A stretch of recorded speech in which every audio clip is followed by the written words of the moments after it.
Welcome, welcome, welcome to our Lunch and Learn, where each and every week we explore topics to help you elevate your mindset, be at your best, and radically expand your life and business.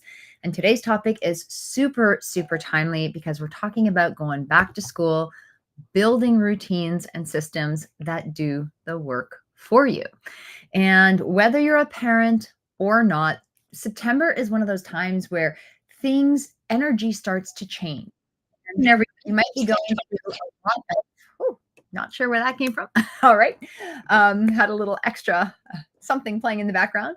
But whether you're a parent or not, there is this energy that happens in September. And people start to wind down from the summer, get back into routine. Fitness is off the charts. People have really great intentions that they set to get ready for the rest of the year. People want to go back to goal setting and finish all those goals they set in January that they kind of forgot about over the summer. So between work, family, personal growth goals, sometimes it can feel like you're barely keeping up. And if you feel like you've got a lot on the go, like I said, whether you're a parent or not, this back to school season is this episode is going to be really, really powerful because we're going to talk about creating systems that create structure for you that ultimately sets you free, because that's the truth. Structure sets you free. So let me know where you're tuning in from. And if this is your first time, type in first time in the chat. If you're watching by replay, type in replay in the chat. My team and I are here to welcome you, and we absolutely are. We appreciate you. We appreciate your presence. Now, some of you know me, some of you don't. I'm Larisa McCook, Canada's leading abundance mentor and CEO of Abundance Academy, where we work with professional women who are ready to go deeper in their personal growth journey and create a life and business that they want and love. And so when I first started, I had a history of abuse and a poverty mindset. And I remember I desperately wanted to seek things. So I'd go to seminars and I'd find all these solutions. And what I realized is they were really good, but there was so many things out there that they got really, really confusing. And when we had our son, my husband and I, we wanted to do things a little bit differently. And so we became parents where we instilled the ability for our son to make decisions. We wanted them to be really confident making decisions. We wanted them confident in new environments. We wanted him to have certain systems and structures that we didn't have in place necessarily. And I remember prior to having my son, the word I used to describe myself, and I was so proud of it, was I live in organized chaos. I thrive in organized chaos. And even those words, like the organized might be okay, but the chaos, like I thrived on that because I was like good at taking all these crazy pieces and putting them together. But what happened is I loved being in the scramble, obsessing over every detail and working to put things together. And I got progress. I made progress, but it was at the expense of often my well-being. I got really drained before things even started, and I didn't want to bring that frantic energy into my son's life. So I tried being a mindful parent, a really organized parent. It's organized and perfectly orderly is not in my bones. I still love adventure. I still love variety. I still love that push. However, what I've realized is when I put certain systems in place, when I put certain structures in place in both my household and my business, when I get certain help, all of a sudden, I can go to these moments and I can have these blissful moments where I go hard on a certain project, where I get really excited and I can pour my heart, soul, mind, and energy into something and thrive with that thrilling experience for myself. But I don't have to stress about so many other minute details that I just don't care about in that moment, right?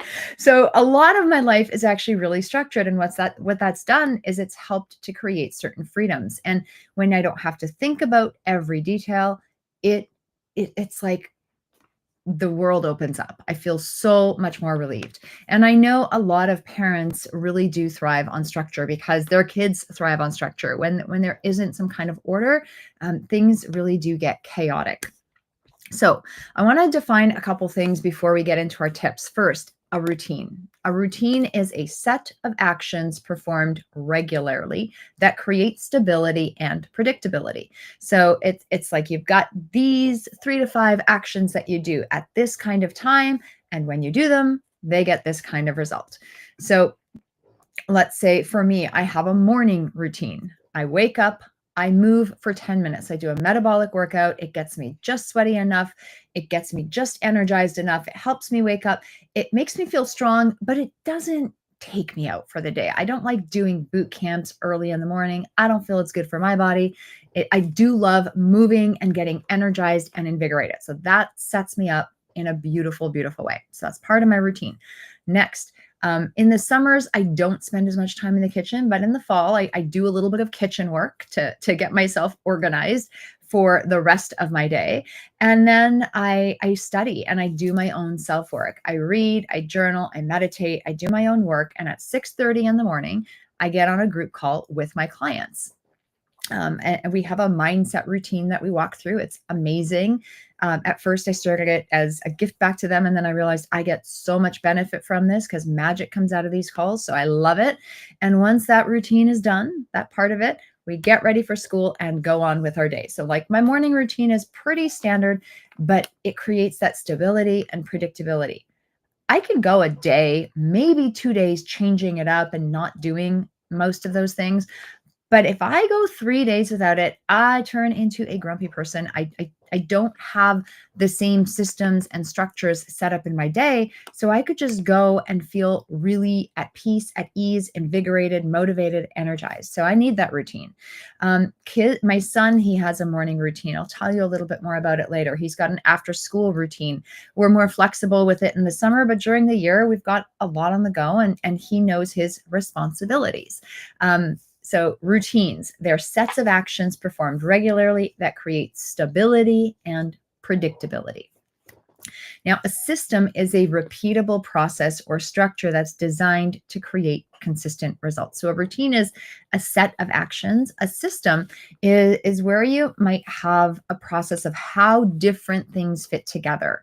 Okay, so we have in our business, we have systems for lead generation. We have systems for marketing. We have systems for sales. We have systems for how we communicate with clients. We have systems for how we track our finances. We have systems for many different things because when there is a predictable order or a strategic way of doing things, you're not the only one that can follow the system. A system is something that someone else can actually take and do predictably and consistently themselves. Sometimes there are many people involved in having a system work. Sometimes there is technology as well as people involved in making a system work. But systems are really, really beautiful things to incorporate into your life. Why? Because a third definition Third definition. Third definition I want to cover is decision fatigue, because these routines and systems, they help you reduce decision fatigue. And decision fatigue is this mental drain that comes from having to make way too many choices throughout the day, reducing your ability to actually make good decisions. Now, if you're a high achieving woman, if you have responsibilities with your family, with your work, with your vocation, with your other extracurricular things that you're involved in. Maybe you sit on boards, maybe you have additional charities that you're involved in. People ask you a lot of questions, and it gets exhausting answering another question. But if there's other things that you don't have to be responsible for coming up with the answer to, like what's for dinner, like what am I going to do at this time of my day? Like I don't have to think about what I do in the mornings. It's already set. Those moments where you can reduce the need to make decisions, they're beautiful because then you don't have to stress about it. I love changing my outfits, but you look at some really successful people, like look at Alex Hormozy, look at Steve Jobs. Steve Jobs used to wear the same outfit every day. He had many of the same shirts, many of the same pants, and that was one way for him to reduce decision fatigue, to focus on what he wanted to deem important. Alex Hormozy, same thing. He wears his white tank and shorts or pants, and it's simple. And those are ways they've reduced decision fatigue. I do love picking outfits, but one way I've reduced decision fatigue is I'll look at my week, and when I'm planning my week, I'll be like, this, and this.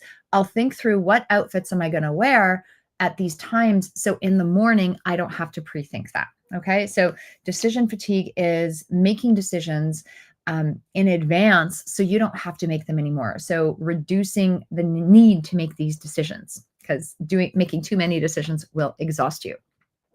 So when you do use these intentionally, they pay back in dividends.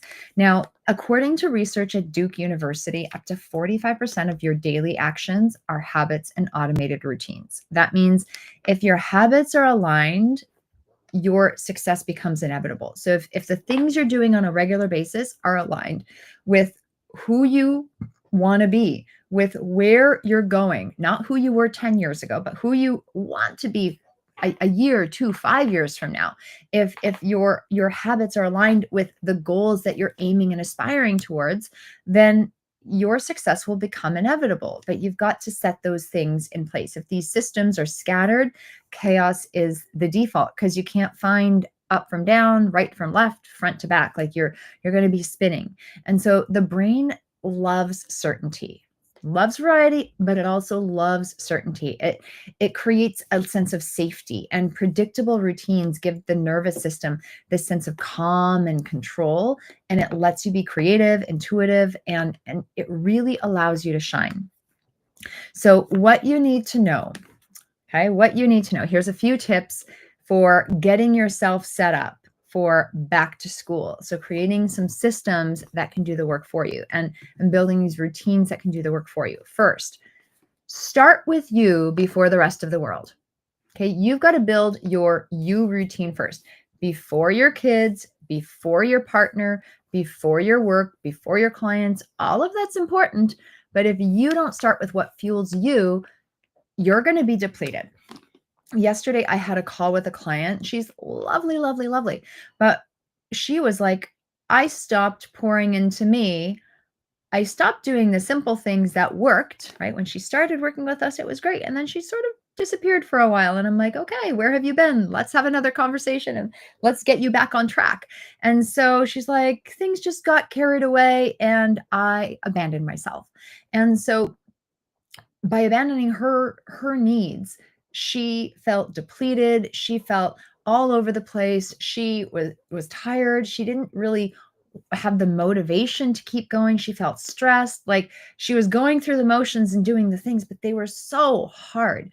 And even just in our conversation and recontextualizing it, committing to doing 1 or 2 simple things for her, she left with a greater state of ease. And today, she joined us back again, and it was beautiful. And I know I've seen it over and over and over again. When our clients go, oops, they might disappear for a while.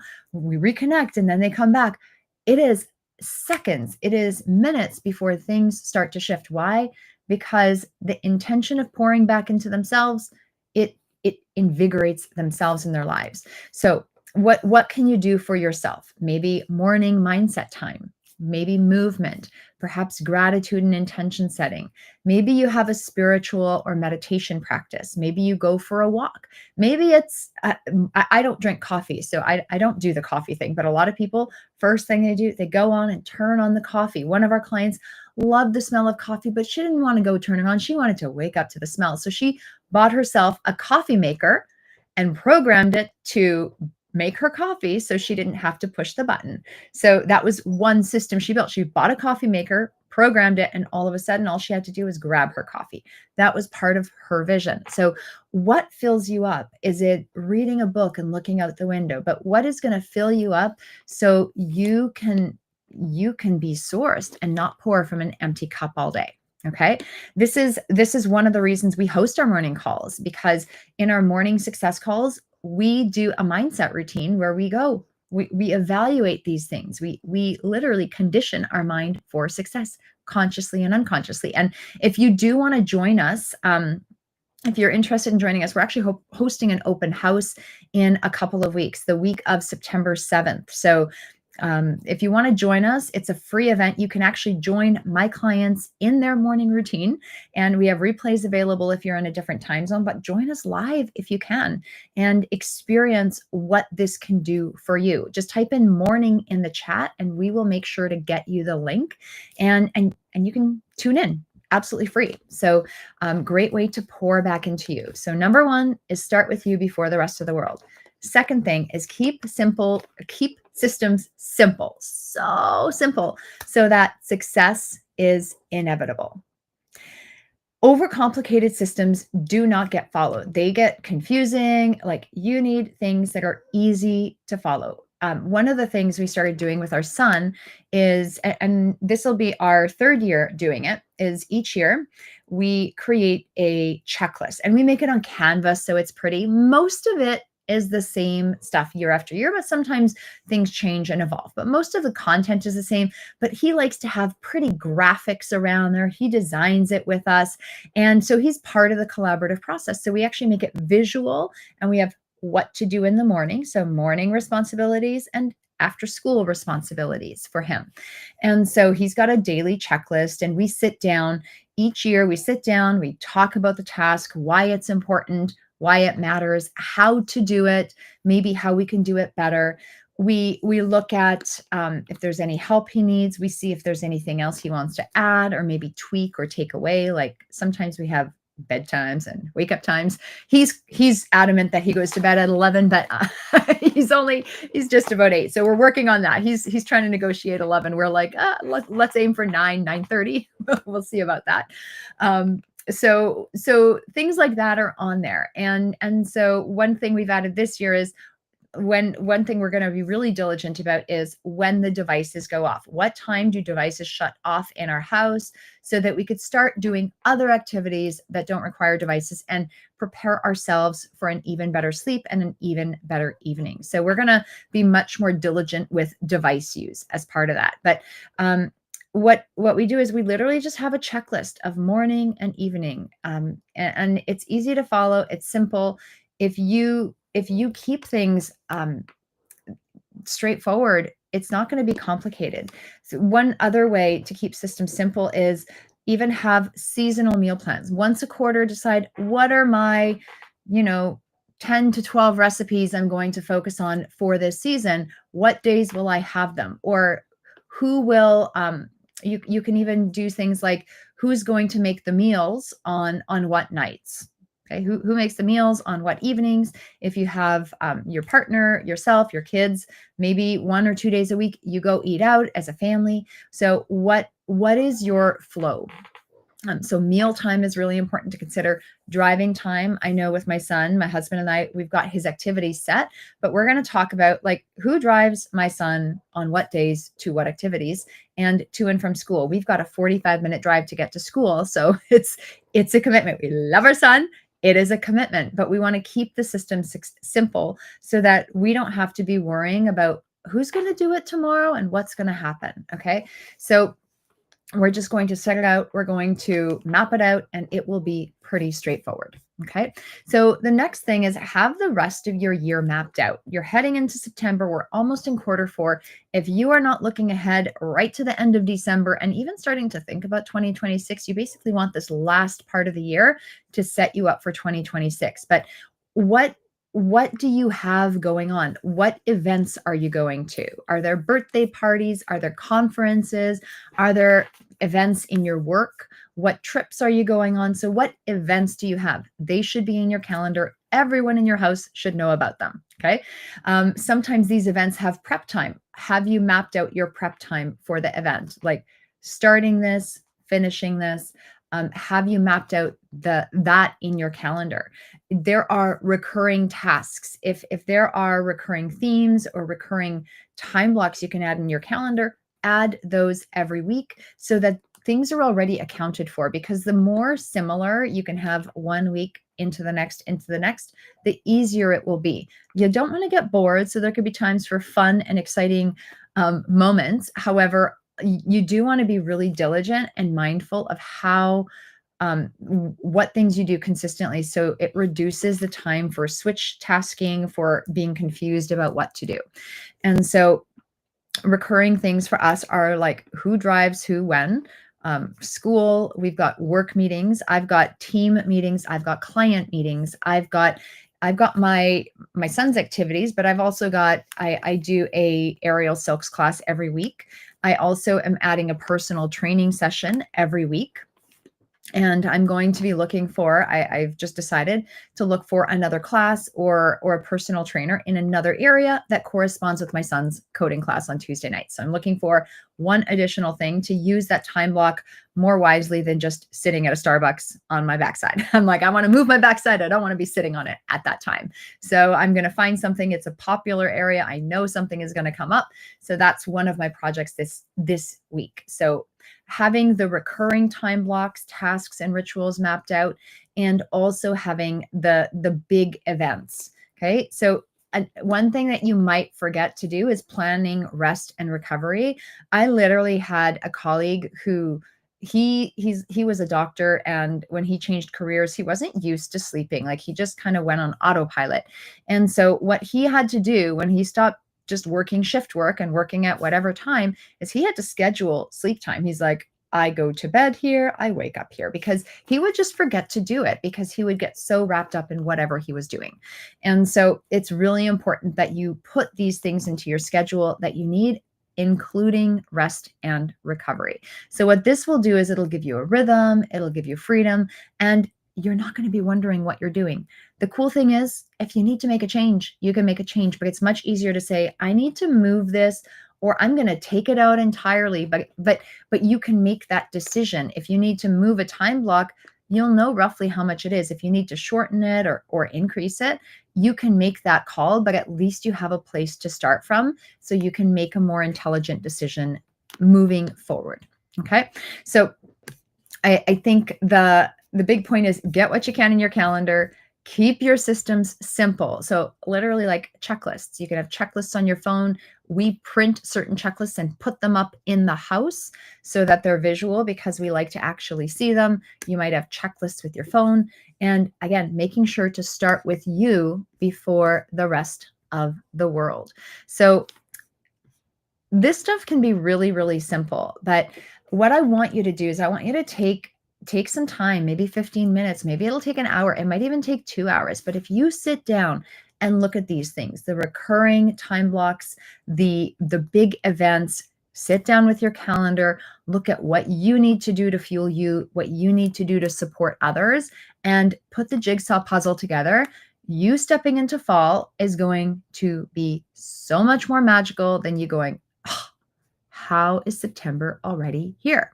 Don't overthink it. Just start, do what you can, and take perfectly imperfect action. And if you are ready to design your mornings to support your entire life, I want to invite you to our Morning Magic Challenge. It is a free event. It is actually 5 days. You get to join me and my clients for 5 days at 6:30 a.m. Eastern in the mornings to experience our morning routine. We make it early enough so we could still get our day on, and late enough so we can have a bit of order and a bit of sleep if we need it, for those of you that go to bed late. So 6:30 a.m. We are going to structure this season's morning calls around money. It's a topic that I think a lot of people are talking about. And regardless of how much you have, when you start really evaluating your relationship with money, it makes a difference to you and to your world. So we're going to look at money mindset, money strategy, what you're doing with it, what you're ignoring, how you feel about it, things like that. So that's going to be the theme. We change the theme every time. We don't always announce it. This time, Spirit is speaking to me, and that's what we're doing. So I think it'll be really, really valuable. And it'll be a great way to kickstart your day in a powerful way, with intention, with purpose, with elegance, and with grace. So we'll have a pre-call on the Sunday evening to basically orient everyone that's new as to what's happening and to set you up for success. So we have some accountability that we incorporate into the event. It's super amazing. And then Monday to Friday, we're live at 6:30 a.m. Eastern. And then the next Sunday evening, we're going to have a wrap-up call. And I'm going to share some of the strategies I actually use to build these calls out and create the magic we do for our clients. And we'll open it up to Q&A. So it's absolutely free. Just type in morning in the chat. And when you do that, my team and I, we will make sure to get you registered, and we'll show you how you can get registered. So would love to support you and continue supporting you along the way. Let us know how we can help. I hope this has been helpful for you. Go get your September on. Take the time to plan and make your life easier, because as you put these systems and structures in place, you will start to support your greatness. It does not have to feel like a mess of backpacks or deadlines or meetings and takeout. When you put a little intention in and put the right systems in place, life can be smooth. It can be supportive and even sacred. So type in mornings in the chat if you'd like to join us, and I will see you again very, very soon. Bye for now.